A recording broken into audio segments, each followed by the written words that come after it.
Hello mga kasuginlan, maayong buntag. Mga pito o data.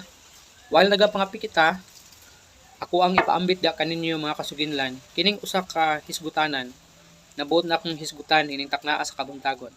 Kini ako ang pagahisgutan, dili tungod kay gabatikos ko.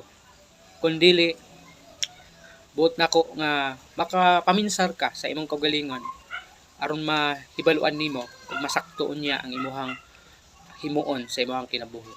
Nasayod ba kamo nga adunay daghang mga klase sa tao nga nagtawag ug nag-isip sa ilang kaugalingon nga Kristohanon?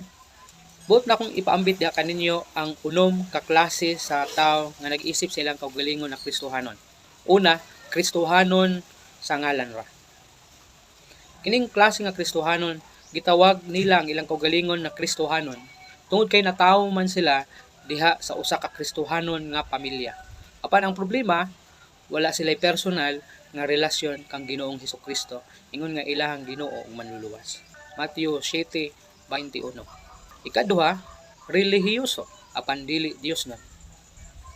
Mao kining mga tao nga nagatagad sa mga religious activities sama sa panimbahon ug uban pa ng mga kalihukan diha sa ilahang grupo o diha sa ilahang relihiyon. Apan dili Dios nun.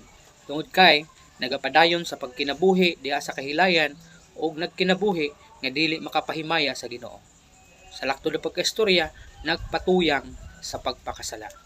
Marcos kapitulo 7 bersikulo 6. Ikatulo, tradisyonal nga Kristohanon. Kinsa man ni sila? Mao kining mga tao nga musimba tungod lang sa kultura o tradisyon. Siguro nakadungog kamo og mga tao nga nagsulti nga maumay na matan, maoy pakamatyan. Mao kini ang klase sa tao nga nagsunod sa tradisyon o sa kultura.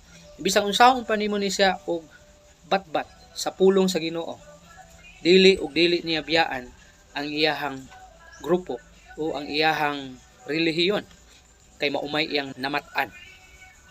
Pero ang subuan ning mga tawhana kay nibarug sila sa ilahang pundok nga maugyo ilahang pakamatyan kay diha sila nakamatngon. Apan mausap kini mga tao nga musimba lang kung adunay okasyon sa simbahan, sama sa kasal, anniversary, Pasko ug lupong. Apan wala gayod gatuon sa pulong sa Dios. Isaias kapitulo 29 bersikulo 13. Ikatulo, tinuod nga Kristohanon. Mao kining gitawag born again nga Kristohanon. Sa Bisaya pa nataw pag-usab nga Kristohanon. Mao kining mga tawhana nga mituo ug midawat kang Hesukristo isip iyang Ginoo ug personal nga manluluwas. Diin naghinulsol ug nabag-o ang iyang kinabuhi ug nagkinabuhi sumala sa pulong sa Dios. Ikalima, mao kining backslider nga Kristohanon. Kinsa man ni sila? Mao kini ang mga tao, mao kini ang mga Kristohanon nga aktibo, grabe ka aktibo kaniadto. Grabe ka init sa pag-alagad sa Ginoo kaniadto.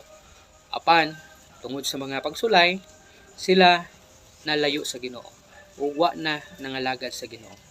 Ug kining mga tawhana kinahanglan na sila maghinulsol ug mubalik sa Ginoo. Pinadayag 2 bersikulo 4 ngadto na sa 5. Ikaunom, mao kining mga tao nga matarong sa buhat pero kulang sa kasing-kasing. Kinsa man ning mga tawhana? Mao ning mga tao nga nagsalik sa ilahang maayong binuhatan. Nagtuo sila nga igo na ang maayong binuhatan aron makabaton sila og luna dito sa gingharian sa langit. Apan ang tinuod, wala gayud kini sila misurrender sa ilang kinabuhi diha kang Kristo. Kay nagsalig man sila sa ilahang maayong binuhatan.